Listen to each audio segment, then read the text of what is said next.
Wala akong kasalanan. Wala akong kasalanan. Lahat ng dumarating dito, iyan ang sinasabi. Tara na, huwag kang mag-aksaya ng oras. Xiao Fei. Xiao Fei? Xiao Fei? Xiao Fei. Bakit pati ang mga magulang ay narito? Bawal lumapit dito. Umalis na kayo agad. Ito ay ang bilangguan ng Tianshui, hindi ito lugar na maaari ninyong puntahan. Sir, magsasalita lang po ako ng ilang salita sa anak ko. Pakiusap po. Pagbigyan niyo na kami. Hindi pa rin maaari. Xiao Fei, magpakabait ka sa loob. Maghihintay kaming magulang mo sa paglabas mo. Tama na yan. Umalis na kayo. Lumabas ka agad. Alagaan mo ang sarili mo sa loob.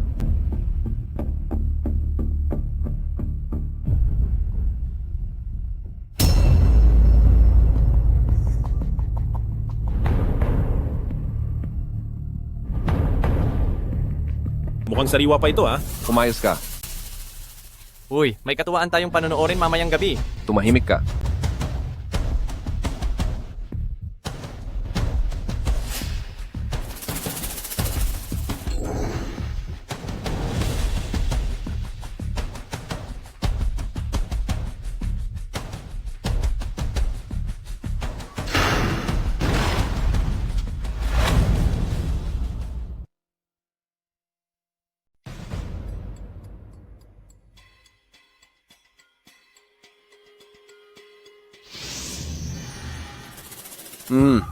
Uy, bata, mukhang napakalambot pa ng balat mo. Anong kasalanan ang ginawa mo at nakapasok ka rito? Huwag mo akong hawakan. Mukhang interesante to. Bata, dahil nandito ka na, mukhang hindi mo pa alam kung sino ang hari rito, di ba? Sige, ngayong araw, tuturuan kita ng isang mahalagang leksyon.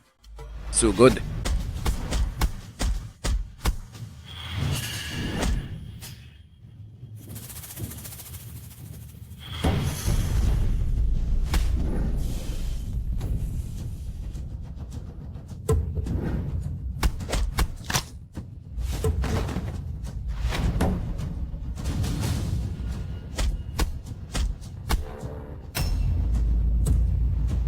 Brother Long, tama na yan.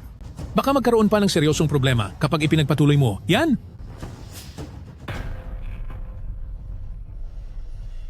Bata, makinig ka ng mabuti.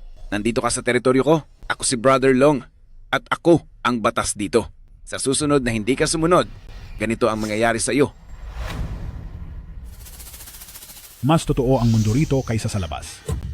Ang malakas lang ang nagtatagumpay.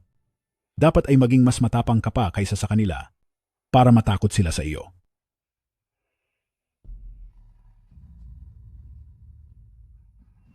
Bata, ikuha mo ako ng tubig na panlinis ng paa. Mas malupit ang realidad dito kaysa sa labas. Dito, ang mahina ay talo. Kailangang mas matindi ka kaysa sa iba para matakot sila sa iyo. Bingi ka ba? Kabubugbog lang sa'yo, pero wala ka pa rin natututunan. Ngayon, ipapakita ko sa iyo kung ano ang ibig sabihin ng batas.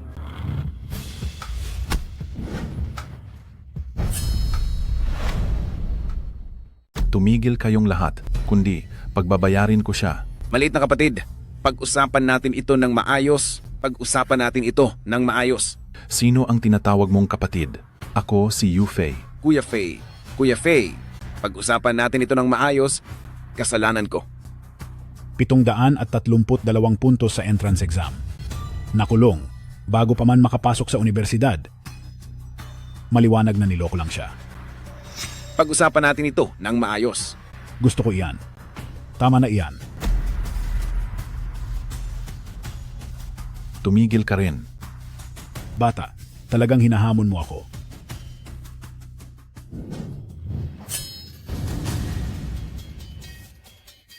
Hinto. Ginoong Zhao, siya. Nagsasalita ako? Hindi mo ba ako naintindihan?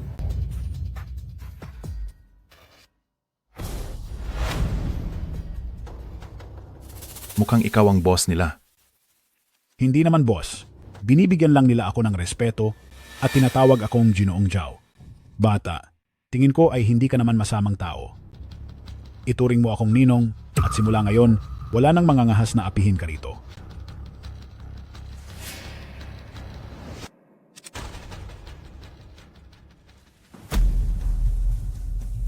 Ninong, Ha ha ha.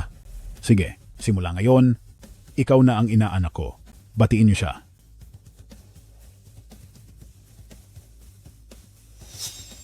Kuya Faye, Sabay-sabay kayong bumati. Kuya Faye,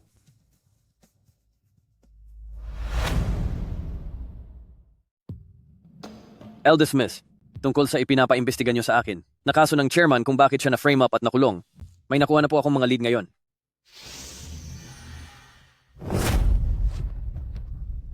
Bilisan mo. Wala kang silbi. Inutil. Yufei, mula sa Kingshan Village, 732 puntos sa entrance exam, nakulong dahil sa pananakit ng kapwa. napagbintangan lang po ako.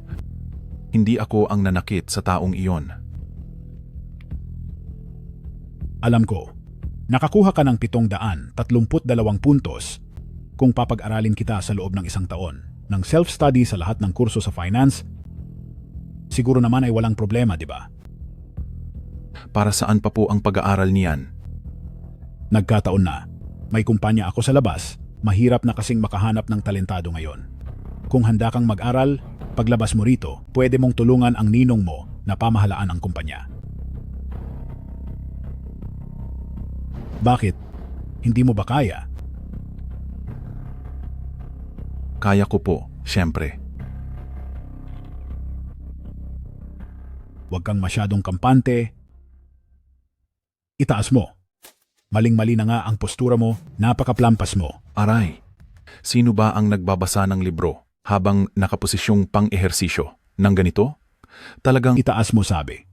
Makinig ka ng mabuti. Hindi ko kailangan ng taong nakapormal na suot pero walang alam, kundi ang puro aral lang. Napakahina ng pangangatawan mo. Kung sa tingin mong hindi mo kaya, magsabi ka na agad. Huwag mo nang ubusin ang oras ko. huwag kayong mag-alala. Ako si Yufei at walang bagay na hindi ko kaya.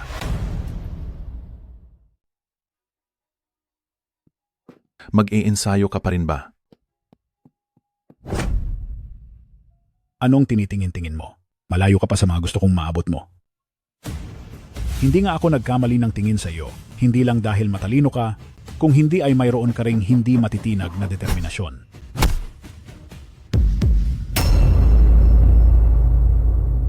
Hindi ko alam kung sino ang kinabangga ni Xiaofei. Mahigit 1 taon na ang nakalipas, pero hindi pa rin tayo pinapayagang makita siya. Iniisip ko na paglabas ni Xiaofei, ibibigay natin sa kaniya ang pwesto sa isda at tayong dalawa naman ang uuwi sa probinsya para mag-alaga ng mga isda. Kawawa naman ang Xiaofei namin. Napakaganda na sana ng mga marka niya sa paaralan. Ngunit sa huli, magiging katulad din lang siya ng kaniyang nanay at tatay, magiging tagatinda na rin ng isda. Lao Yu,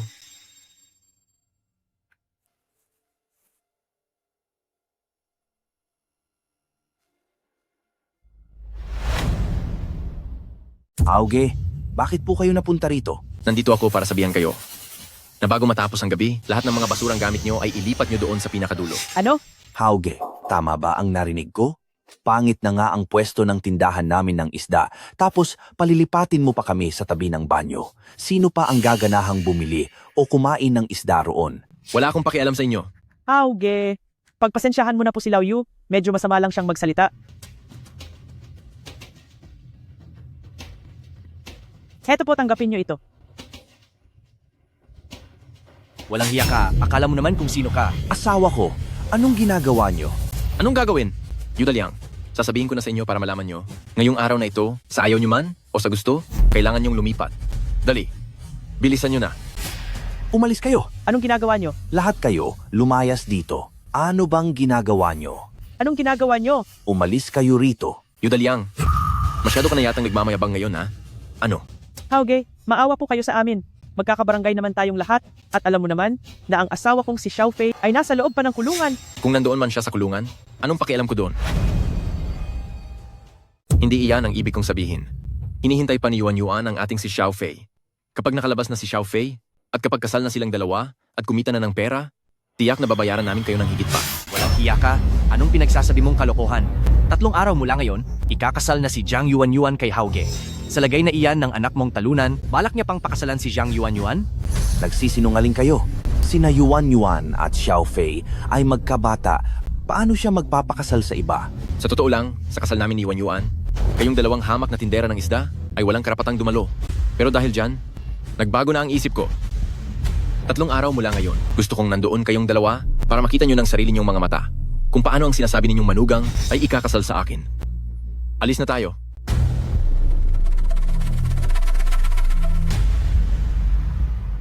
Lao Yu, tingin ko ay hindi nagsisinungaling si Fang Hao. Ano ba talaga ang nangyayari? Mismo si Yuan Yuan ang nagsabi na hihintayin niyang makalabas si Xiao Fei, ang manugang ng pamilya Lao Yu, ay hindi dapat maagaw ng iba. Puntahan natin sila para magtanong.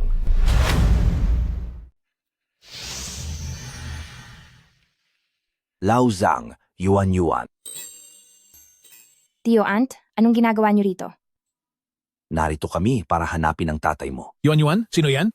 Pa, si Uncle Yu at Tita May yan po. Tio Ant, tuloy po kayo. Salamat. Upo kayo. Sige.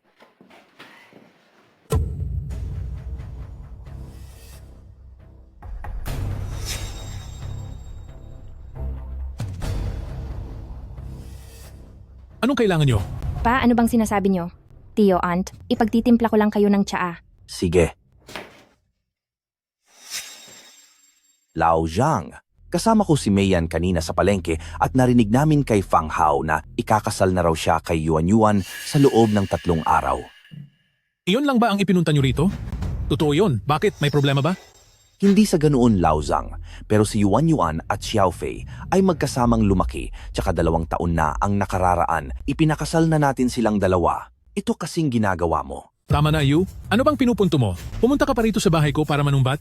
Ako, Tatanungin kita, iyong anak mo na galing sa kulungan ay isang kriminal na may bahidang dangal. Papayag ba akong ipakasal si Yuan Yuan sa isang dating bilanggo? Pa, wag na kayong magsalita. Tio Ant, magtsaa muna kayo.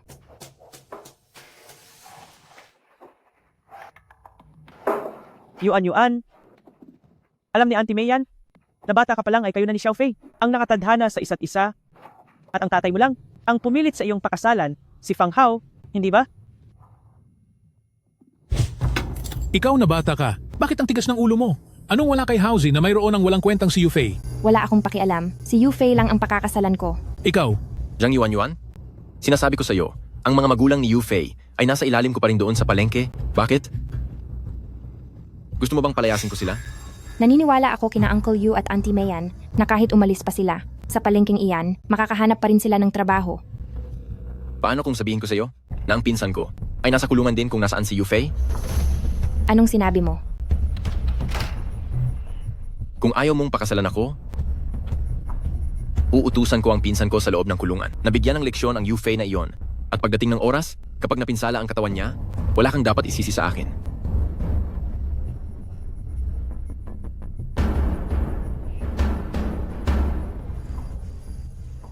Sandali. Huwag mong saktan si Yu Fei. Pakakasalan na kita. O, di ba? Ayos na ang lahat. Zhang Yuan.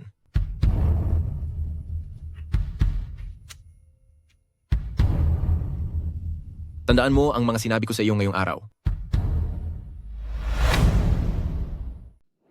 Tio, Tia, totoong magpapakasal na ako kay Fang Hao. ano? Yuan, alam naming may mabigat kang dahilan. Pasensya na at walang silbi si Tia Tio. tama na. Kayong dalawang amoy isda, lumayas na kayo rito. Pa, Yuan, makinig kang mabuti, malapit ka nang maging asawa ni Fang Hao. Huwag ka nang mag-isip ng kung ano-anong walang kwenta. Kung hindi, kahit hindi si Fang Hao, ay parurusahan kita. Kayong dalawa, huwag na kayong babalik sa bahay namin para hanapin si Yuan. Alis na, bilis, layas. Lumayas kayo. Sa susunod, huwag na kayong pupunta rito para hanapin si Yuan. Matandang walang hiya ka. Lao Yu, anong gagawin natin? Kasalanan ko ito. Napakawala kong silbi. Bilang ama, patawad kay Xiao Fei dahil hinayaan kong ang dapat na mapapangasawa niya ay maagaw ng iba.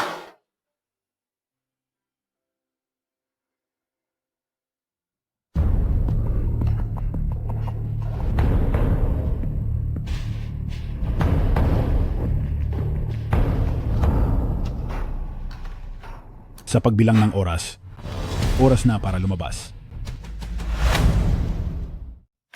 Kung bibilangin ang oras na para lumabas. Sino? Ako ba? Bakit? Hindi mo ba gustong lumabas? Gustong-gusto ko nang lumabas. Ninong pinapangarap ko iyan gabi-gabi. Miss na miss ko na talaga. Teka, bakit hindi ka man lang nagtataka sa tunay kong pagkatao? Ninong, lagi tayong magkasama sa loob ng mahigit 1 taon. Kung gusto mo po talagang sabihin, kusang lalabas iyan sa bibig mo. Pero kung ayaw mong sabihin, walang silbi ang panghuhula ko. Kilala mo talaga ako. Nabalitaan mo na ba ang Zhao Group? Ninong, huwag mong sabihin, ang presidente ng Zhao Group, ang pinakamayamang tao, ay ikaw? Ako nga iyon. Ninong, nagbibiro ka yata. Kung ikaw ang pinakamayaman, bakit ka nandito? Iyon ay dahil sa kumpanya. May gustong mag-trador sa akin. Sinadya kong magpatalo sa laro nila para makulong ako dito ng kusa. Gusto ko lang malaman kung sino talaga ang utak sa likod nito. Sa loob ng mahigit 1 taon, ang tanging alam ko lang, ang mga tao rito sa loob ay takot bumangga kay Ninong. Hindi ko man lang naisip na si Ninong ay mayroon palang napakapangyarihang pagkatao. Anong iniisip mo? Wala lang po. Sige. Dahil nandito na tayo, wala na akong dapat itago.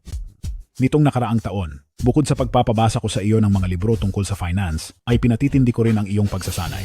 Iyon ay dahil ako na si Ninong ay nag-aalalang mapahamak ka paglabas mo. Iyan ay dahil si Ninong ay nag-aalala na kapag lumabas ka, ay malagay ka sa panganib. Anong panganib naman ang kakaharapin ko? Ano po ito? Isa itong simbolo ng kapangyarihan. Dahil dito, sa loob ng Zhao Group, anumang sabihin mo o anumang gawin mo ay magiging utos na galing mismo sa akin. Walang sinuman ang maglalakas loob na suwayin ka. Huwag niyo pong sabihin, pinapapasok niyo po ako sa Zhao Group? Malamang, hindi ba halata? Kung hindi, bakit pa kita sinanay? Nang mahigit 1 taon, paglabas mo rito, ang iyong magiging posisyon ay bilang president ng Zhao Group. Totoo po ba ito? At isa pa, narito ang contact number ng anak ko. Kung may kailangan ka man, sabihin mo lang sa kanya. Gagawin niya ang lahat para suportahan ka. Sandali. Ninong, ibig niyo po bang sabihin kailangan kong mahanap at ilabas kung sino ang nasa likod nito? Tama. Pero kailangang mag-ingat ka sa bawat kilos mo. Nga pala, malapit ka na lumaya, may inihanda ring ilang regalo ang Ninong para sa iyo. Ang lahat ng shares sa Honglangman Club, Xinghong Entertainment, at sa Jiaye Properties ay ililipat ko ng lahat sa pangalan mo. Huwag po Ninong, sobra-sobra na po ito. Hindi ko ito matatanggap.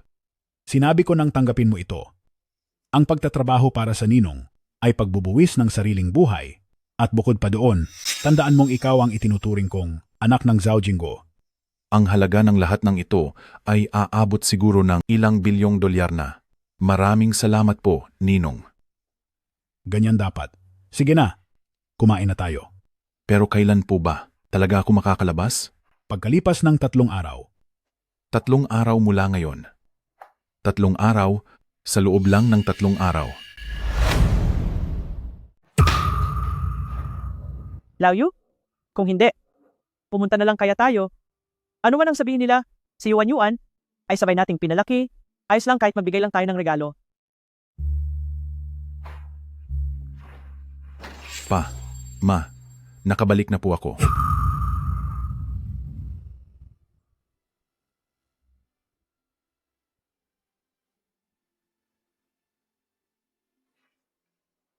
Xiaofei, bakit ang aga mong nakabalik?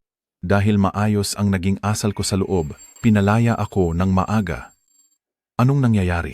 Bakit parang namumutla kayo? Ha? Wala ito. Masyado lang kaming naging masaya ng tatay mo. Oo, Pa, ano yun? sino po ba ang ikakasal ngayon? Sino ang ikakasal? Walang ikakasal. Nakakita ako ng kotseng pangkasal sa labas ng baryo. Hindi ba't hawak mo pa ang imbitasyon sa kamay mo? Wala ah. Wala talaga.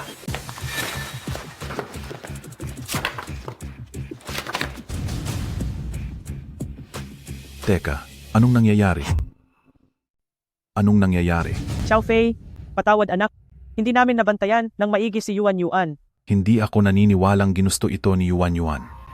Pupunta ako para tanungin siya. Sandali, Xiao Fei. Kalalabas mo lang mula sa loob, kaya huwag ka na uling gumawa ng gulo. Alam mo naman, mahirap banggain. Si Fang Hao, Oo nga, Pa, nagkakamali kayo. Ang anak niyo ngayon ay mas lalong hindi dapat banggain. Salamat sa inyong lahat. Salamat sa pagdalo sa kasal ko. Si Hauzi, magpakabusog at magsaya kayong lahat ngayon. Sige! Hauzi, congrats. Nakuha mo ang pinakamagandang babae sa nayon natin. Siyempre naman, Para sa akin, si Yuan Yuan at Hauzi ay sadyang bagay sa isa't isa. Sino ba ang hindi nakakaalam dito sa nayon na si Hauzi ang pinakamatagumpay? Para sa akin, ang mga kabataan dito sa atin ay dapat tumingala kay Hauzi. Huwag niyo itutulad doon sa walang kwentang anak sa pamilya ni Lao Yu na nauwi lang sa kulungan. nagbibiro po kayo, mga nakatatanda. Sa susunod kung may kailangan kayo, ako na pong bahala. Si Hauzi, lapitan niyo lang ako. Ayos! Salamat talaga. Nandito na. Pasensya na sa paghihintay. Salamat po sa mga kamag-anak at kaibigan. Magsisimula na po ang seremonya ng kasal. Ang kakaiba, nandyan na ang MC. Pero bakit hindi pa lumalabas ang bride? Ang bride po kasi ay sadyang nahihiya lang. Mauna na po muna kayong uminom, pupuntahan ko muna siya. Sige po! Sige po! Sige po!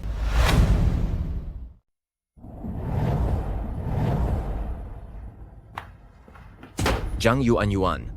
Narito na ang lahat ng mga kamag-anak at kaibigan natin. Ano bang kalokohan ang ginagawa mo sa akin? Kinakausap kita ng maayos. Makinig kang mabuti. Simula sa araw na ito, ikaw ay magiging babae ni Fang Hao. Kapag naisip mo pa uli ang talunang si Yu Fei, hahanap ako ng tao ngayon din para parusahan ng walang kwentang si Yu Fei. Hemp, Hindi mo pwedeng gawin iyan. masamang babae ka? Huwag mo nang hintayin na ulitin ko pa ito. Sumama ka na sa akin sa labas ngayon din.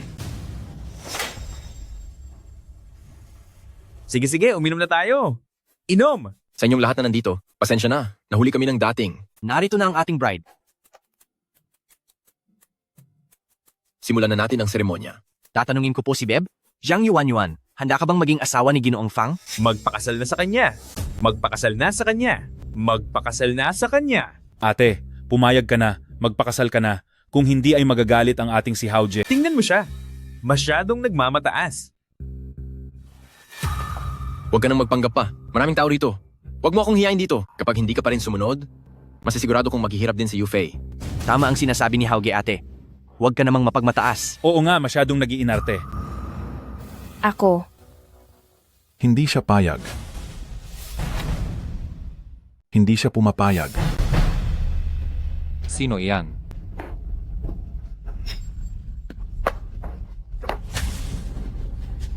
Hindi ba iyan ang bata ni Yu family? Sabi nila, makukulong siya ng ilang taon, di ba? Bakit ang aga niyang lumabas? Ang Yu Fei na ito parang naghahanap ng gulo. Lalabanan ba niya si Fang Hao? Oh, hindi ba ito si Yu Fei? Sa halip na manatili ng maayos sa kulungan, nandito ka para humanap ng gulo. Isang basura na tulad mo, may lakas ng loob na agawan ng babae ang boss namin? Yuan. Yu Fei, bakit ka nakalabas ng maaga? Yuan, okay ka lang ba? Okay lang ako. walang hiya ka. Ayusin mo ang tingin sa posisyon mo ngayon. Kahit nandito pa ang basurang ito, wala na siyang kinalaman sa'yo. Babae kita. Hindi ko akalain na ang basurang gaya mo ay makakalabas ng maaga sa kulungan. Fang Hao, sa lahat ng ginawa mo kay Yuan, sinisiguro kong pagbabayarin kita ng higit pa. Mula sa basurang tulad mo, kahit isang tapak lang ng paa ko, kaya kitang durugin ng pino at gusto mo pa akong pagbayarin? Haha, nakakatawa ka talaga. Sana makatawa ka pa mamaya. Ikaw na kriminal ka. Ano ba talagang balak mo? Masayang araw ito ni Yuan, tapos darating ka para manggulo? Sinasadya mo ba talaga? Tito Zhang, tingnan mo si Yuan. Sa tingin mo ba, gusto niya ito? Matanda na si Yuan, alam niya sa sarili niya kung gusto niya o hindi. Huwag kang makialam. Layas. Layas? Lumabas ka! Lumabas ka rito! Umalis ka rito! Lumayas ka! Yu Fei, hindi ka pa palalayas? Fang Hao, tandaan mo sana ang lahat ng sinabi mo ngayon. Siguraduhin mong matandaan mo ang lahat ng sinabi mo ngayon. Ang kapal din ng mukha mo, no? Gusto mo ba? Naturuan kita ng leksyon gaya noong bata pa tayo? Masaya ka ba? Huwag mo akong hawakan, ano ba? Pamilya lang kayo ng mga tinderong isda, akala mo ba kung sino ka na? Sa isang salita ko lang, siguradong hindi na makakapagtinda ang mga magulang mo. Ano ba ang gagawin mo? Grabe, ang tinderong ito ng isda, 5 piso lang ang laman ng bulsa, talagang wala siyang kapera-pera. Alice,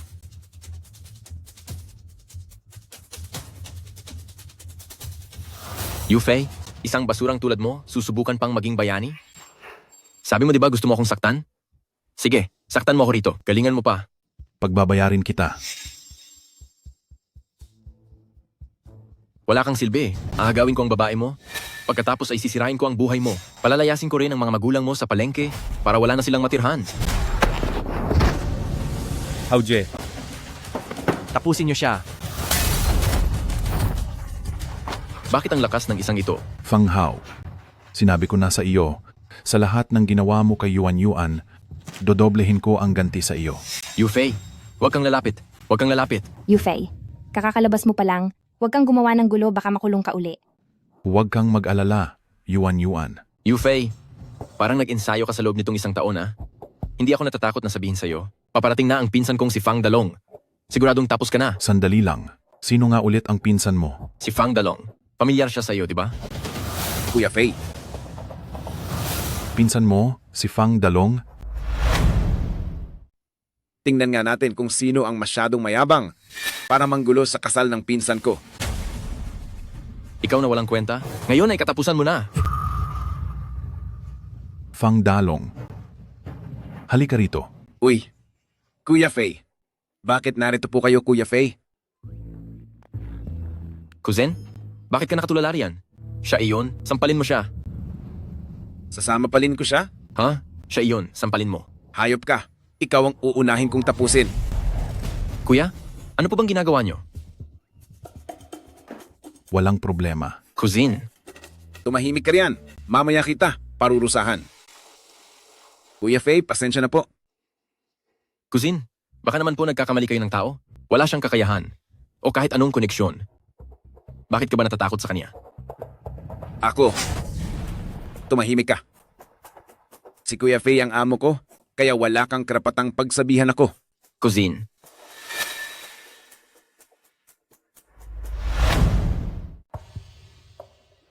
Fang Hao, pagkatapos mong saktan si Yuan Yuan ng ganito at pagkatapos mo pang takutin ang mga magulang ko, sinabi ko sa iyo na pagbabayarin kita ng doble. Fang Dalong. Opo, Kuya Fei. Ang Fang Hao na ito ay pinsan mo, di ba? Bahala ka na sa kanya. Kuya Fei, ano po? Ano? Napakalalim pala ng samahan nyo. Sige. Dahil ganoon naman pala, ikaw na lang ang parusahan ko kapalit niya. Kuya Fei, nagbibiro lang kayo, di ba? Sa tingin mo ba ay nagbibiro ako? kuya, Kunin mo ito.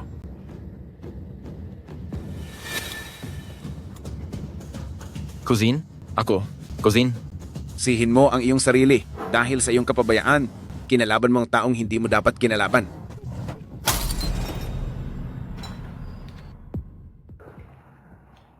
Xiao Fei. Xiao Fei, Yuan Yuan, halika na.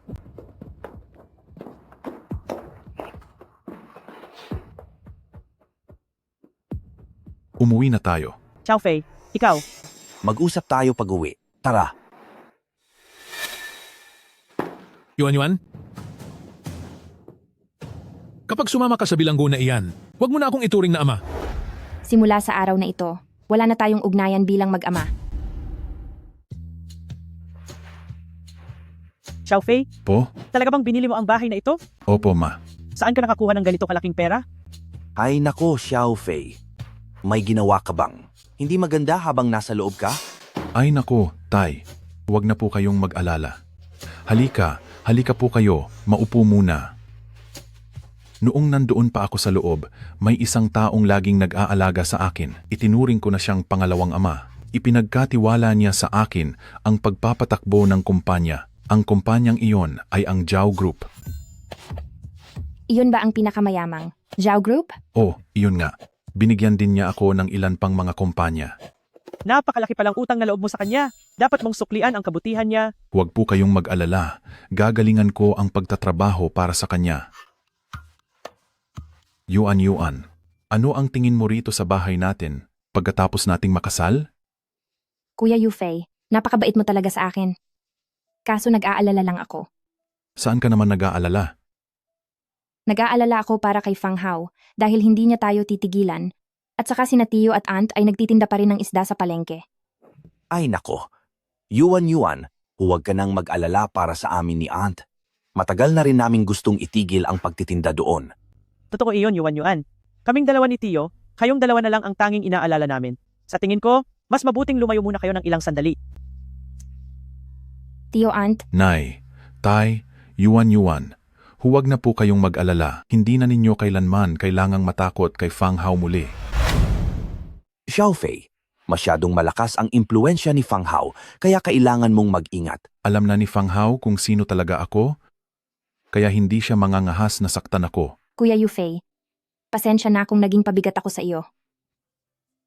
Walang anuman iyon, sa totoo lang, kasalanan ko ito. Kung hindi dahil sa pagkakakulong ko, nang dahil sa maling paratang, hindi ka sana mapupuwersa ni Fang Hao. Akala ko ay hindi na kita muling makikita at mas pipiliin kong mawala kaysa payagan siyang hawakan ako. Ayos lang iyan, nakalipas na ang lahat. Huwag kang mag-alala, mula ngayon ay hindi na tayo muling magkakahiwalay. Ibibigay ko sa inyo ang magandang buhay. Sige na, huwag ka nang umiyak. Siya nga pala, Nay Yuan, binilhan ko kayo ng mga bagong damit, halikayo at isukat niyo.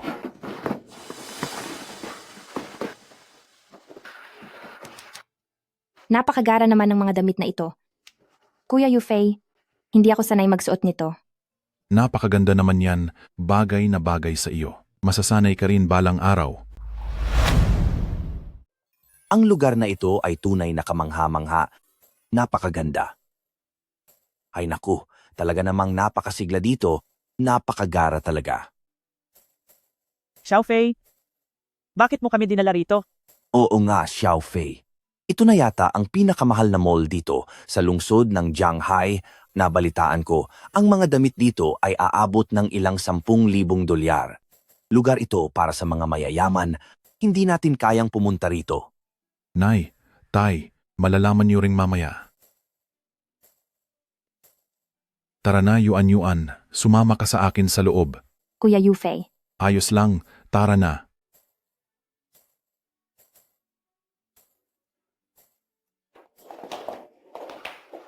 Magandang araw po. Alin ang nagustuhan mo? Bibilhin ko para sa iyo. Naku, wag na lang. Sobrang mahal ng relos na ito, Tay. Hindi sanay ang tatay na magsuot nito. Ayos lang, Tay. Isang relos lang iyan. Sir, alin po ang nagustuhan ninyo? Tay, ano sa tingin mo rito? Wag. Tay, Ha? nagustuhan mo ito, di ba? Hindi. Pakibalot ito para sa akin. Sige po. Xiaodu, tulungan mong ibalot ang relos na ito para kay sir. Tara na, tingnan naman natin doon.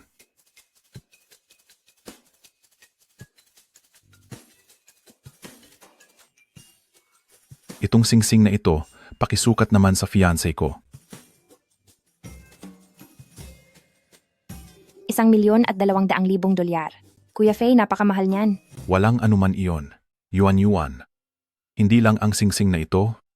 Kahit pa ang mga bituin sa langit ang hilingin mo, gagawa ako ng paraan para makuha iyon para sa iyo. Kuya Yufei. Yuan, anong ginagawa mo rito? Nabalitaan ko, hindi ba dapat ikakasal ka na kay Fang Hao? Bakit ka kasama niyan? Nakikipagkita ka pa rin sa talunang si Yufei? Ang pangit naman ng taste mo, nagagawa mo pang sumama sa isang walang silbing tao na kakalabas lang ng kulungan. Shuching, wag na huwag mong pagsasabihan si Kuya Yufei ng ganyan. Yuan, para sa ikabubuti mo rin naman ang sinasabi ko. Ikaw, Hindi ako magpapakasal kay Fang Hao dahil si Yufei ang tunay kong boyfriend. Kapag inulit mo pa ang sinabi mo, magkakagalit na tayo. o sige na, Sige na. Kung iyan ang gusto mo, kalimutan mo na ang sinabi ko. Isang dating bilanggo, nagagawa pang magdala ng girlfriend sa ganitong lugar, nakakahiya ka talaga. Hoy, ayusin mo nga ang pananalita mo. Pakibalot po nito. Sige po, sir. Sigurado po ba kayo sa singsing na ito? $1,000,000 at 200,000 ang halaga niyan. I-card ko.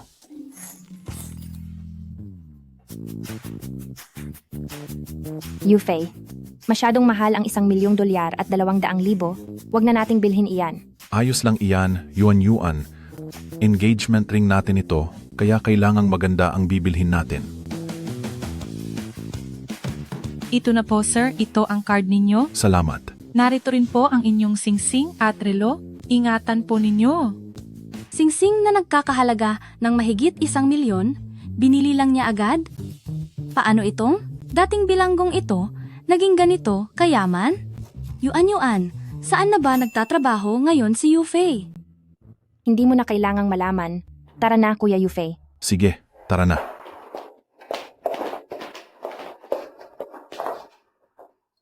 Nakakainis. Ang yayabang nyo. Visit. Eldest Miss, yung lalaking si Yufei, hindi lang pumunta sa mall ng grupo natin para gumastos ng husto. Pumunta rin siya sa opisina ng real estate natin at binili ang lungsod ng Jianghai na pinakamahal na villa. Eldest Miss, sabi ni Old Chairman, dapat nating sundin ang lahat ng utos niya paglabas niya. Ito naman. Walang hiya. Ang lalaking iyon, sa mismong oras ng paglaya niya mula sa kulungan. Ayos lang kung hindi niya ako kontakin agad, pero ang magwaldas ng ganun kalaki, masyadong mapagpasikat ang galaw niya. Gusto kong makita kung ano ba ang nakita ng tatay ko. Sa Yufei na iyan. Tara na.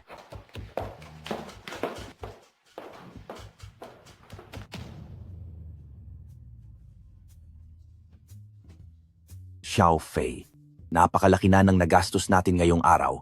Pa, marami ng pera ang anak niyo ngayon.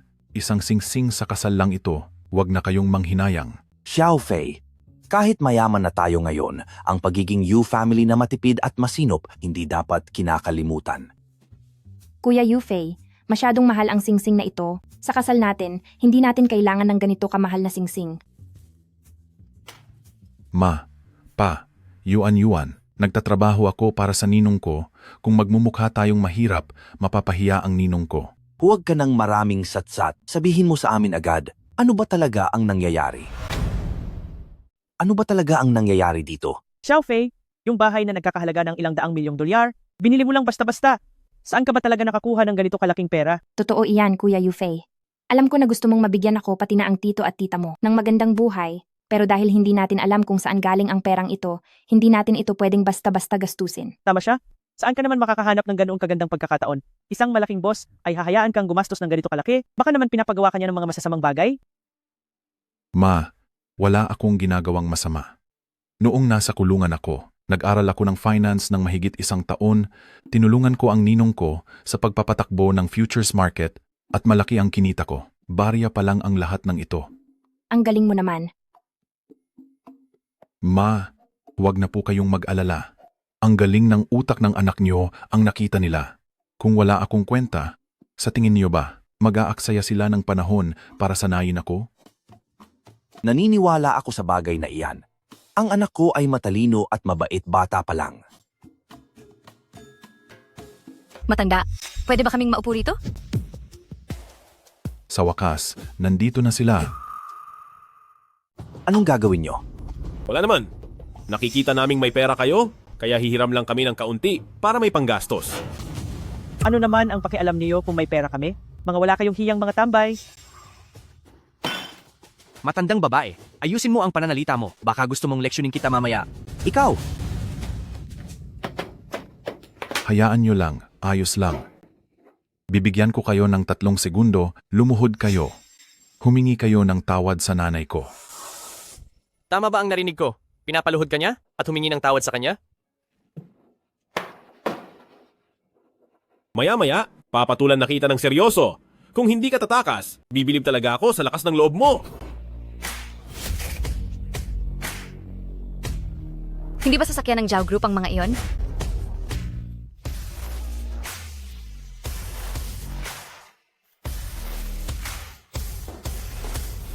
Bakit hindi pa kayo bumati? Magandang araw po, President Yu. Ano? Ikaw ang presidente ng Zhao Group? Boss, Hindi ba nanghihingi ka ng pera sa akin kanina? Magsabi ka ng halaga, bibigyan kita. Big Brother. Ako ay nagbibiro lang po sa inyo. O, nagbibiro? Opo, nagbibiro lang po kami.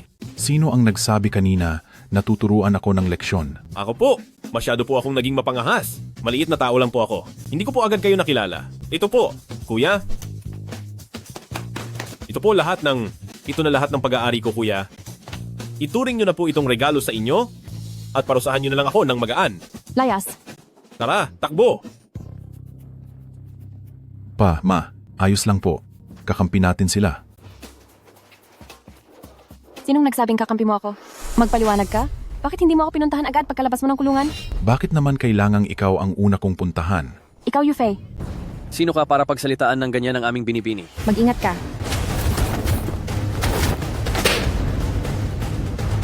Tigil. Mukhang nagkamali ako ng tingin sa'yo noon. May kakayahan ka rin pala. Pagdating sa pakikipaglaban. Ikaw talaga? May galing ka rin pala sa ganito. Mabuti ang naging pagsasanay sa tagapangulo. Halika rito. Magsalita ka. Bakit hindi ka lumapit sa akin noong lumabas ka ng kulungan? Bakit kailangan mong maglustay ng pera? Hindi mo ba alam sa Zhao Group? Maraming tao ang nakabantay sa bawat galaw mo?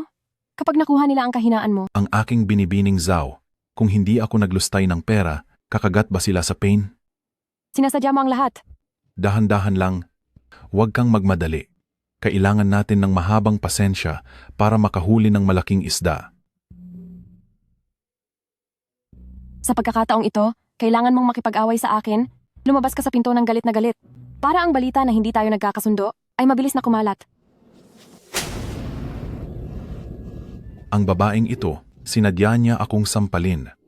Anong tinitingin-tingin mo? Maling-mali talaga ang tatay ko sa pagkakilala sa'yo. Ang katulad mong tao, hindi ka dapat na maging manager ng Zhao Group. Hemp, walang hiya ka. Dahil ikaw naman ang humiling nito, hindi ko sasayangin ang pagkakataong masampal ka. Binibining Zhao, sabi ng tagapangulo. Pagkatapos kong makalabas, lahat sa Zhao Group ay nasa ilalim ng aking pamumuno. Kung anuman ang gawin ko, may magagawa ka ba? Yufei, ikaw. Binibining Zhao, hindi ka pa ba tapos manampal? Mas masakit ang bawat sampal ko, mas maniniwala sila na tuluyan na tayong nag-away. Ay hindi ba? Hinding-hindi ko makakalimutan ang sampal na ito. Ang kulit mo? Bakit ang kitid ng utak mo? Tayo na. Kumagat na ang isda sa pain. Kuya Yufei, sino siya? Siya ang anak ng ninong ko, ang senyorita ng Zhao Group, si Zhao Jie. Mukhang galit na galit siya. Bakit mo siya ginalit at pinaalis? Siya? May ugaling senyorita, huwag mo na siyang intindihin. Xiaofei, ayos ka lang ba? Ayos lang po, itay, inay. Tara na po, pauwi. Siguradong may makikipag-ugnayan na sa akin sa lalong madaling panahon. Hindi ko lang alam kung sino ang nasa likod ng mga taong ito, kung sino ba talaga sila. Xiaofei, para saan ba ang mga taong iyon ngayong gabi? Wala po iyon, itay, inay. Tungkol sa mga nangyari ngayong gabi, ipaliliwanag ko na lang po sa inyo ng malinaw sa susunod. Ngayong gabi po, may kailangan pa akong asikasuhin, magpapatawag ako ng maghahatid sa inyo mamaya. Xiaofei? Sige na. Hayaan na nating magtrabaho ang anak natin.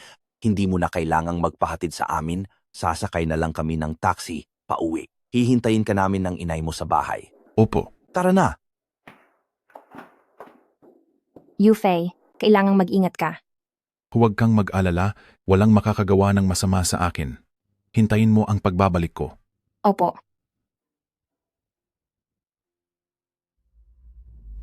Hello, Brother Long. Nahanap na namin ng tao.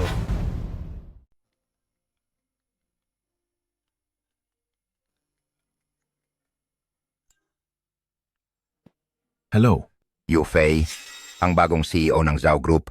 Nais ko sanang makipagtulungan sa iyo. Wala akong interes. Inaakala mo bang ang magamang pamilyang Zhao ay ituturing kang pamilya, isa ka lamang instrumento para sa kanila? Anong binabalak mo? Makipagtulungan ka sa akin. Kapag nakipagtulungan ako sa iyo, anong makukuha ko? 40% ng shares ng Zhao Group. Sige.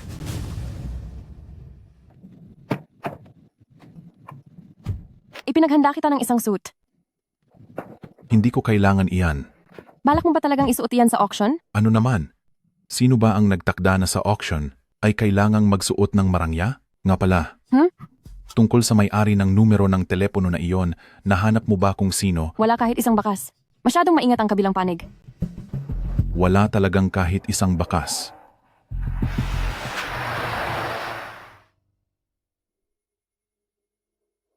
Hoy, tingnan mo. Hindi ba yan ang talunang si Yufei?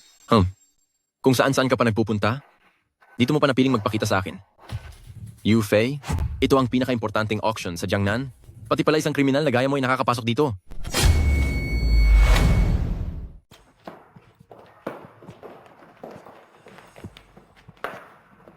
Fang Hao, anong ginagawa mo rito? Sa tingin mo ba, magagawa mong sirain ang relasyon namin ng pinsan ko? Ang kakayahan mo ay kulang pa. Kami ni Hauge ay inimbitahan dito. Pero ang isang dating bilanggo na katulad mo, baka nagpaplano ka lang na gumawa ng gulo rito. Wala akong oras makipag-usap sa dalawang walang kwentang katulad niyo. Layas. Layas na. Yufei, ikaw.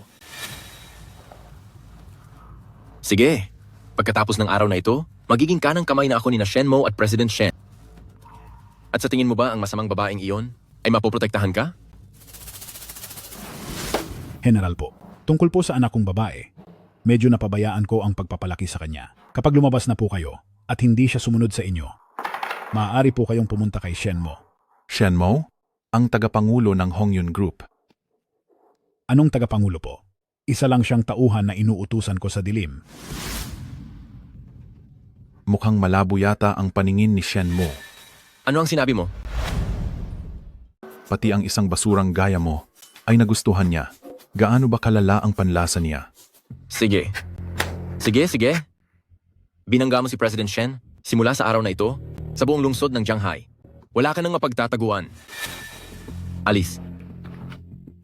Tumabi ka. Tauhan siya ni Shenmo. Hindi madaling kalaban si Shenmo. Kailangang mag-ingat ka.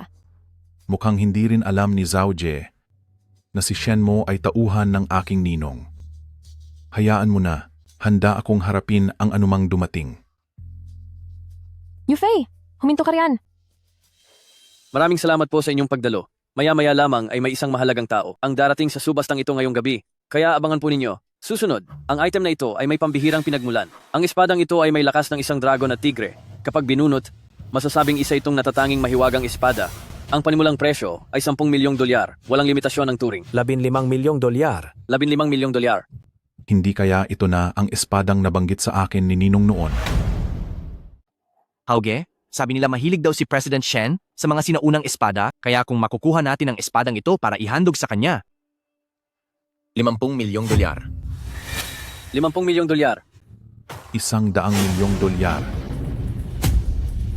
Yufei, mayroon ka bang ganoong kalaking pera? Kung hindi ka kontento, pwede mo namang itaas ang taya mo. Ikaw! 130 milyong dolyar. 200 milyong dolyar. Yufei, nababaliw ka na ba? Gagastos ka ng 200 milyon para sa isang lumang espada? Hindi ito basta luma lang. Ito ang sandata ni Haring Tang na si Li Shimin. Wala ka ba talagang alam? Kahit pa espada ito ni Haring Tang, may sapat ka bang pera para dito? Wala. Pero hindi ba't mayaman ang Zhao Group? Talaga bang ginagawa mo kaming Zhao Group na ATM mo lang? Kung walang pain, paano kakagat ang malaking isda? Gunggong. Kapag hindi kumagat ang isda, yari ka sa akin. Ano? 200 milyong dolyar. May mas tataas pa ba rito? 250 milyon. 300 milyong dolyar. Yufei, bibilhin ko ang espadang ito para ibigay kay President Shen. Ang lakas ng loob mong kalabanin ako. Anong pakiko kay President Shen? Magiging akin ang espadang ito. Ikaw! Napakayabang mo ah. Yufei!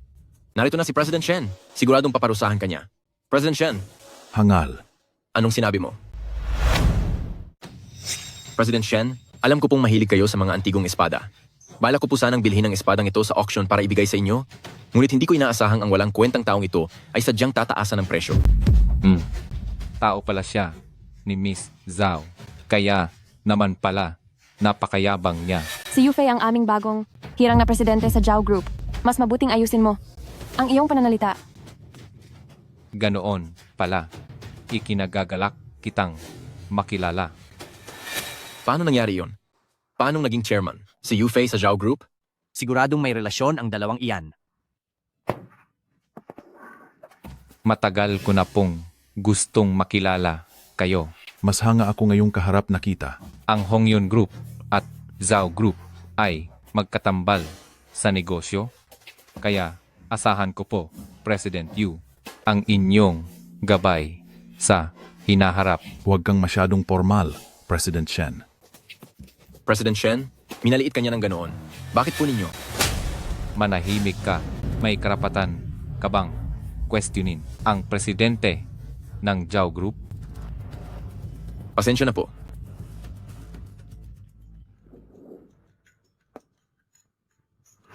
President Shen, Kusin, mayroon akong magandang balita para sa iyo. Kinuha ko ang mga magulang ng walang kwentang si Yufei, pati na rin si Zhang Yuanyuan. President Shen, ako? Kusin, nakikinig ka pa ba? Humanda ka sa akin. Sino ka ba sa tingin mo?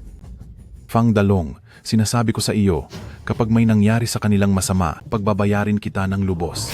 Yufei, akala mo ba hanggang kailan ka magiging sikat? Sinasabi ko sa iyo, hindi na magtatagal. Ang posisyon mo bilang presidente ng Zhao Group ay mawawala na sa iyo. Fang Dalong. Kung gusto mong iligtas ang mga magulang mo, pati na ang babae mo, pumunta kang mag-isa rito. President Yu. President Yu, wala po akong alam dito, President Yu. Talagang wala po akong alam. Wala po akong kinalaman dito, President Yu. Sinasabi ko sa iyo, ang tatay ko, nanay ko, at si Yuan Yuan, kapag may nangyaring masama sa kahit isa sa kanila, alam mo ang magiging parusa sa iyo. President Shen, President Shen. Umalis ka rito. Yufei, huwag kang mag-alala. Gagamitin ko ang lahat ng lakas ng Zhao Group para mahanap sina tito at tita. President Yu, wag po kayong masyadong mag-alala. Magpapadala rin po ako ng mga tao para maghanap sa buong lungsod. Siguradong may nag-utos lang kay Fang Dalong, kaya niya iyon nagawa. Sisiguraduhin kong pagsisihan mong naging masama ka. Boss, tapos na po ang trabaho? Ano?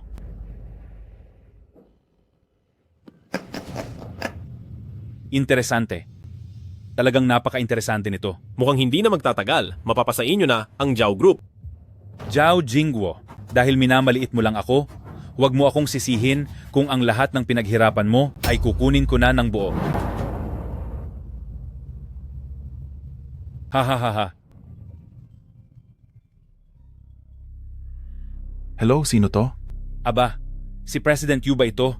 Ako si Chen Kai ng Zhao Group. Balita ko ay malapit ka nang maupo sa pwesto, kaya naman naghanda ako ng welcome dinner para kay President Yu. Wala akong oras. Sino yan? Parang pamilyar ang boses niya. Sabi niya, Chen Kai ang pangalan niya. Chen Kai? Oo. Siya ang pangalawa sa pinuno ng Zhao Group. Halos kasunod na ng papa ko ang bigat ng boses niya. Kahit nga ang ilang matatanda roon ay hindi nakikinig sa akin, sa kanya lang sila sumusunod. Sandali lang, President Yu. Huwag ka munang magmadaling ibaba ang tawag. Sa dinner bukas, inanyayahan ko na ang lahat ng mga big boss sa kumpanya. Kung hindi ka sisipot, mukhang magiging masama ang tingin nila sa iyo, di ba? Naintindihan ko. Pupunta ako.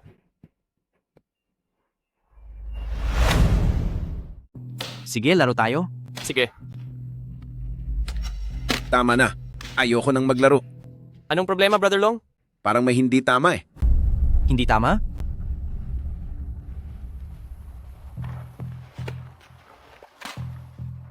Hoy, matanda.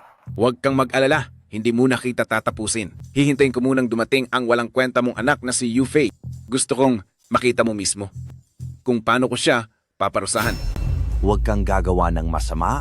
Anak ko ang presidente ng Zhao Group. Siya ang kasalukuyang presidente ng Zhao Group. Pero hindi na magtatagal iyon.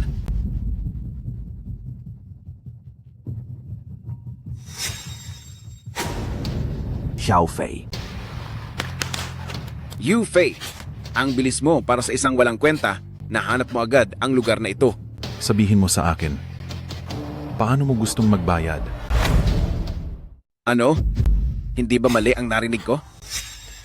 Nasa mga kamay ko na sila at tatanungin mo pa ako kung paano mo babayaran ang buhay mo. Xiaofei, Huwag mo na kaming intindihin. Umalis ka na agad. Umalis ka na! Yufei, bilisan mo, umalis ka na. Pinagsalita ba kita? Fang Dalong, sinasabi ko na sa iyo, oras na galawin mo kahit isang hibla ng buhok nila. Pahihirapan kita ng higit pa sa inaakala mo. Subukan mo! Lapit dito! Kapag lumapit ka, tatapusin ko sila. Isang maliit na tambay lamang. Kung magsalita ay akala mo kung sino. Akala mo ba talaga na kaya ka talagang protektahan ni Chen Kai? Paano mo nalaman ang tungkol kay President Chen? Binibilog mo lang ba ang ulo ko? Cousin, tigil na. Cousin, tumigil ka na. Itigil mo na ito. Kung hindi, paparusahan talaga nila tayo. Maging ang President Shen ni Hongyun Group ay kasama rin nila. Hoy, huwag kang lalapit. Gusto mo bang subukan? Kung alin ang mas mabilis, ikaw o ang hawak kong kutsilyo? Fang Dalong, pinapayuhan kita na huwag mo nang ituloy ang ginagawa mong pagkakamali. Kapag nagpatuloy ka pa, wala nang makakatulong sa'yo. Tumahimik ka. Ikaw. Cousin, nababaliw ka na. Yufei, ang lakas ng loob mo, di ba? Kung gusto mong palayain ko sila, sige. Pirmahan mo ito. Pirmahan mo ito. Pirma na. Pipirma ako. Pipirma na ako. Yufei, simula ngayon, Zhao Group, wala ka ng kapangyarihan. Hahaha. Binigyan kita ng pagkakataon.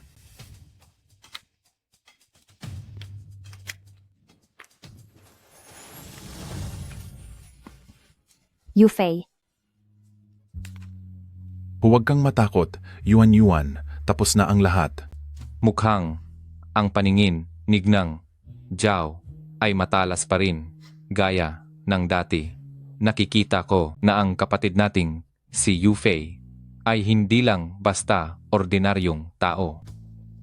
Huwag mo siyang masyadong hangaan. Bukas, sa patibong na inihanda ni Chen Kai, kung makakalabas ba siyang ligtas, ay hindi pa sigurado.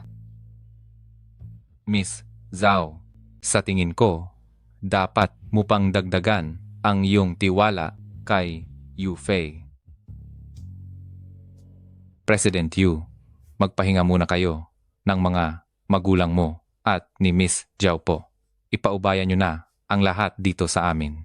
Huwag kang mag-alala, sisiguraduhin kong sa mundong ito, sila ay tuluyan ng mawawala. Sige po, salamat sa inyo. Sige. Salamat.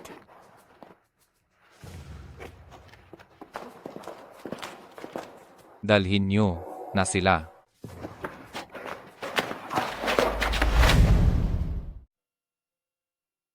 Tai, Nai, Yuan. Huwag po kayong mag-alala, hinding-hindi na po mauulit ang ganitong pangyayari at sisiguraduhin kong mapoprotektahan ko kayo. Xiaofei, Halina kayo at umalis na tayo. Bigyan natin sina Xiaofei at Yuan ng kaunting sariling oras. Xiaofei, maayos lang kami ng nanay mo. Alohin mo na lang muna si Yuan. Yuan?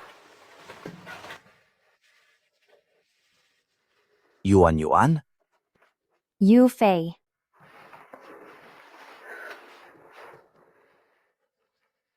Yuan, patawad. Kasalanan ko ang lahat, kung hindi dahil sa akin, hindi ka sana kinuha ng mga masasamang tao. Huwag mong sabihin iyan, Kuya Yufei. Kailanman ay hindi kita sinisi. Ako ang walang kwenta. Naging pabigat pa ako sa iyo. Yuan, bigyan mo pa ako ng kaunting panahon. Pagkatapos ng dinner bukas ng gabi, aayusin ko ang lahat at bibigyan kita ng magandang buhay. Kuya Yufei, hindi ako nakipagbalikan sa iyo para lang sa marangyang pamumuhay. Ang gusto ko lang ay lagi kang nasa tabi ko.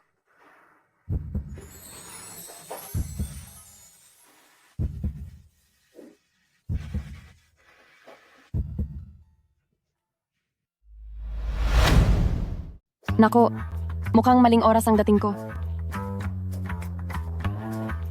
Zhao Jie, sana ay may importante kang dahilan sa pagpunta rito. Hindi madaling kalaban si Chen Kai. Sa handaan bukas, naisip mo na ba ang plano mo? Teka, pinuntahan mo ako ng ganitong kalalim na gabi para lang sabihin ito sa akin? Bakit? Ano pa ba? Malamang sa malamang? Sa hapunan bukas? Ay papahiyain ka niya agad sa simula pa lang. Tama na. May paraan na ako, kaya huwag nang mag-alala si Miss Zhao. Sige na, gabi na rin. Miss Zhao, magpahinga ka na ng magpahinga mabuti. ka na ng Yufei, mabuti. ikaw. Yufei, ikaw. Yufei, ikaw? Yufei, wala kang utang na loob.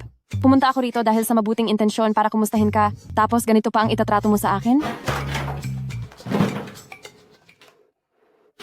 Huwag ka nang pupunta rito uli. Naintindihan mo ba? Wisit, Ace, bahala ka na sa buhay mo. Harapin mong mag-isa si Chen Kai bukas. Hindi maaari. Si Yufei pa rin ang kinatawan ni Ama. Kahit na puro kalokohan ang nasa isip niya, sa hapunan bukas, kailangan ko pa rin siyang samahan. Kung hindi, siguradong hindi niya matatalo ang matandang mautak na si Chen Kai. Yufei, dahil mabuti ang loob ko, hindi na ako papatol sa iyo.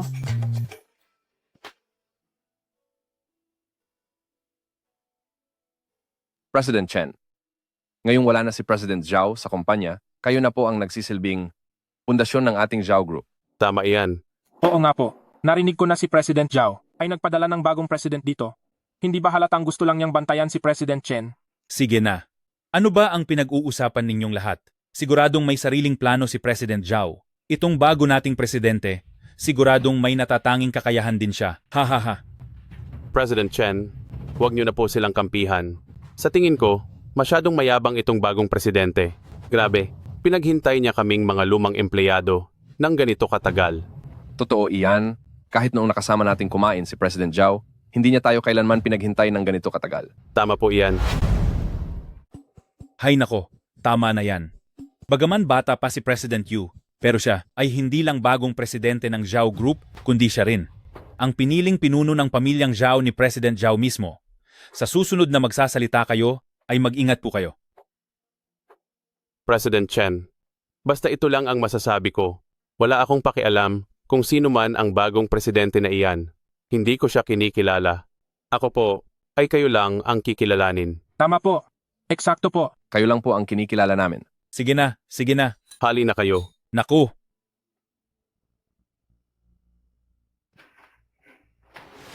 Oh. Mukhang napakasaya ng usapan niyo, ah.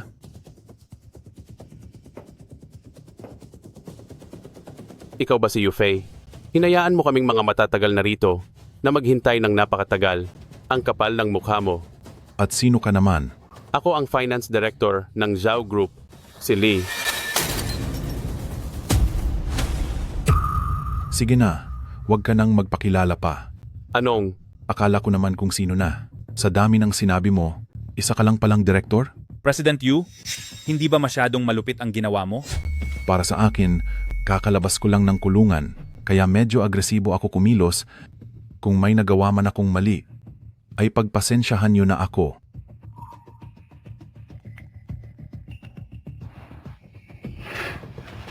Masyadong marami ng sugat. Gamutin mo muna yan. Ako na ang magbabayad ng gamot mo. Ikaw. President Yu, gusto mo ba kaming sindakin lahat? Sinasabi ko sa iyo, walang kailangan na gawin ito. Lahat ng naririto ngayon ay ang mga kasama ni President Zhao na nagpatatag ng kumpanyang ito. Sa ginagawa mong iyan, hindi ka ba natatakot na saktan ang damdamin ng lahat? Tama. Bata ka pa lang. Anong karapatan mong magdikta sa amin? Bata, sa harap naming lahat, sinaktan mo si Ginoong Lee at ang bagay na ito, siguradong isusumbong ka namin kay Execution Squad. At pagdating ng oras, parurusahan ka ni Execution Squad. Mga boss na tito at tiyo, hindi po iyan ang ibig sabihin ni Yufei. Xiaojie, kami at ang tatay mo ay matagal nang magkaibigan. Naniniwala ako na ang tatay mo ay hindi rin gustong makita na inaapi kami ng isang tagalabas. Di ba? Tito, President Chen, may anong utos po ba kayo? President Yu, mayroon ka bang gustong ituro? Pakiramdam ko, President Chen. Nagkamali ka yata ng upuan. Anong ibig mong sabihin? Hindi ko po maintindihan. Ang Zhao Group ba ay noon pa man walang disiplina? Kailan pa naging pwede na ang isang vice-presidente ay uupo sa pwesto ng boss? Yufei, tumigil ka sa pinagsasabi mo. Huwag mong isipin na porke ikaw ang pinili ni President Zhao ay... Ikaw? Anong ginagawa mo? Hay, talagang mas komportable itong upuan na ito.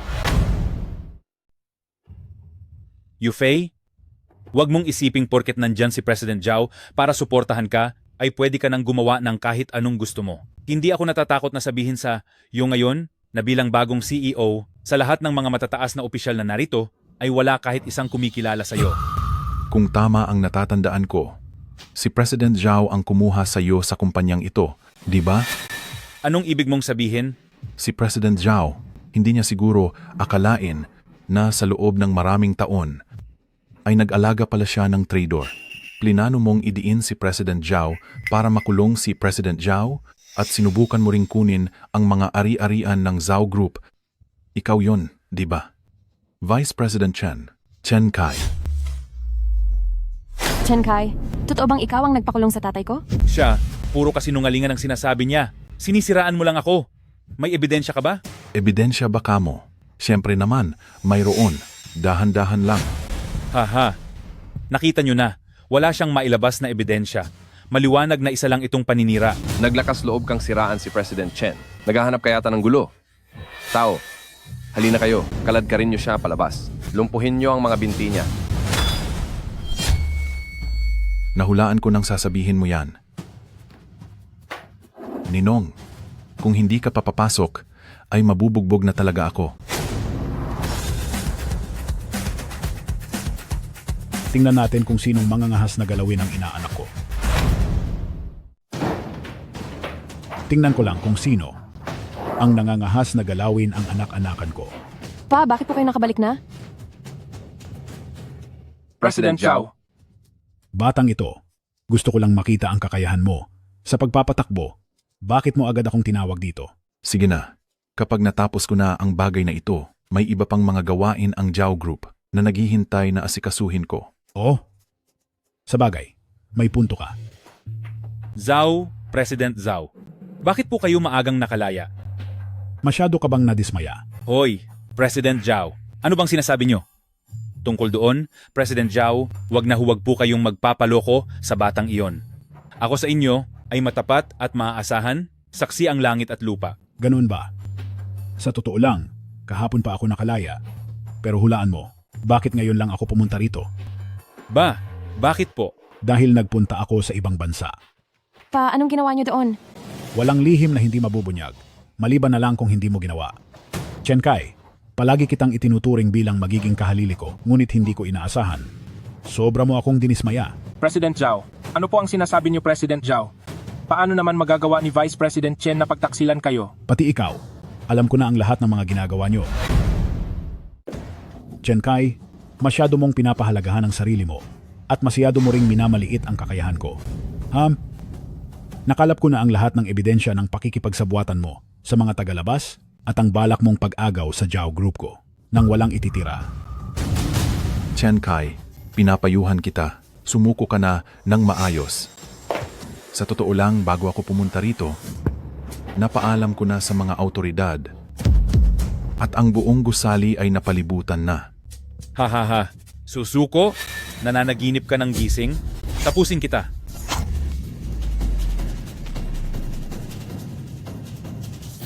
Xiaofei. Yufei. Xiaofei.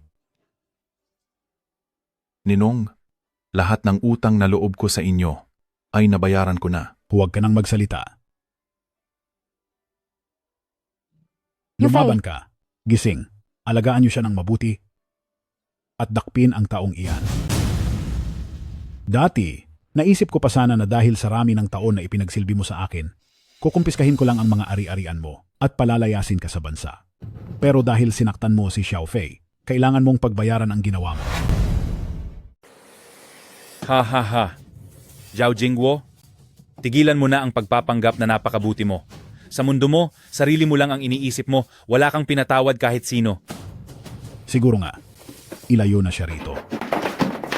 Zhao Jingwo. Zhao Jingwo. Papa, Yufei. Yufei, napakaraming sugat niya. Huwag kang mag-alala, hindi hahayaan ni Papa na may mangyari sa kanyang masama. Dalhin niyo na siya agad sa pribadong ospital ng ating grupo. Sabihin niyo sa mga doktor, kapag hindi nila naisalba si Yufei, alam na nila ang kahihinatnan nito. Opo, boss.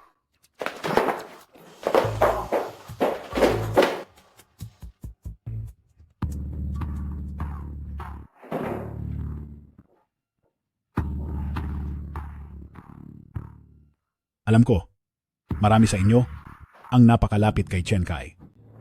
Pero naniniwala rin ako na marami sa inyo ang walang kinalaman dito. Maaari ko kayong palampasin ngayong araw. Pero simula bukas, ayaw ko nang makita kayo dito sa Zhao Group. Ang mga may hawak ng mga share rito, isoli nyo ang lahat sa akin. President Zhao, hindi niyo po pwedeng gawin iyan, kayo. Hindi ako nakikipag-usap sa inyo. Naintindihan nyo ba?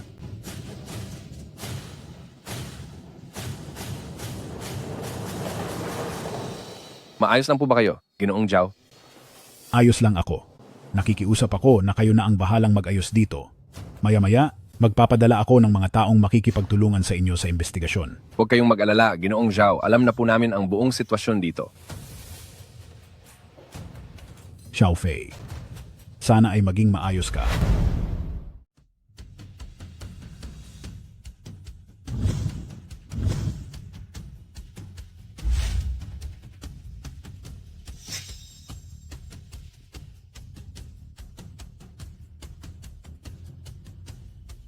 Pagkalabas ko ng kulungan, puro na lang labanan ang kinasangkutan ko. At ito ang tunay na labanang nararapat sa akin. Mabuti. Magaling. Hindi nga ako nagkamali sa pagpili sa iyo. Ako si Zhao Jingwo. Sa loob lamang ng 3 buwan, pinatubo mo ang kita ng kumpanya ng 3 beses. Napakagaling. At higit pa riyan, tinulungan mo rin ang kumpanya na labanan ang mga banyagang kapitalista. Lubos mo akong napahanga. Xiao Jie. Po? Dapat kang matuto ng higit pa kay Xiao Fei. Xiao Fei, ngayong nalampasan ng kumpanya ang matinding krisis na ito, ikaw ang dapat pasalamatan. Nagdesisyon ako, ibibigay ko sa iyo ang 30% ng mga share ng kumpanya. Ninong, hindi nyo na po kailangang gawin iyan. Kung wala po kayo, wala rin ako sa kinaroroonan ko ngayon. Baka hanggang ngayon, nagmumukha pa rin akong kawawa sa loob ng kulungan. Yu Fei, mayroon kang sariling prinsipyo. Pero akong si Zhao Jingwo ay hindi binabawi ang aking sinabi. Tapos na ang usapan. Sige po. Xiao Jie, Bakit po? magkakilala pa kayong mabuti dahil mga bata pa naman kayo. Opo, Tay. May lakad pa ako. Sige po, Ninong. Tay, ingat po kayo sa daan.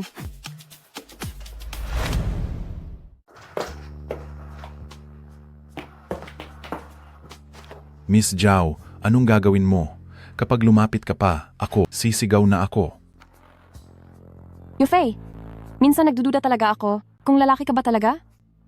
Halatang halata na nga ang ginagawa ko, pero wala ka pa rin pakialam. Hoy, Miss Zhao. Opisina kaya ito ng presidente. Ano ba talagang balak mo? Yufei, kahit sabihin nating hindi ako kasing ganda ni Zhao Jie, pero marami namang humahabol sa akin. Sa paningin mo ba, ganito na ba ako kapangit? Makinig ka. Binibining Zhao, hindi ba't alam mo naman na may mapapangasawa na ako? Kasama ko nang lumaki si Yuan Yuan, kaya hindi ko kailanman magagawa ang magtaksil sa kanya. Sige na, sige na. Alam ko na noon pa na ang ganitong estilo ay hindi uubra sa iyo. Siguradong nakakapagod pamahalaan ang Zhao Corporation ng mag-isa. Ipinaghanda kita ng isang magandang assistant? Ay, huwag na po, hindi na kailangan. Kaya ko na itong mag-isa. Huwag kang mag-alala. Kapag nakita mo na siya, siguradong masisiyahan ka. Pasok na!